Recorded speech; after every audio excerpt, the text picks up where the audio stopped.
ঢাকা বিশ্ববিদ্যালয় শিক্ষা ও গবেষণা ইনস্টিটিউটের ছাত্র শাহরিয়ার আলম শাম্মুর হত্যাকাণ্ডে জড়িতদের গ্রেফতারের দাবিতে শাহবাগ মোড় অবরোধ করেছে বাংলাদেশ জাতীয়তাবাদী ছাত্রদল। মঙ্গলবার বিকেল ৩টার পর ছাত্রদলের নেতাকর্মীরা শাহবাগ মোড়ে এসে অবরোধ করেন।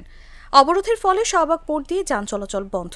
এ সময় ছাত্রদলের নেতাকর্মীরা আমার ভাই কবরে, খুনি কেন বাহিরে, উই ওয়ান্ট জাস্টিস, বিচার চাই বিচার চাই, শাম্মু হত্যার বিচার চাই সহ বিভিন্ন স্লোগান দেন।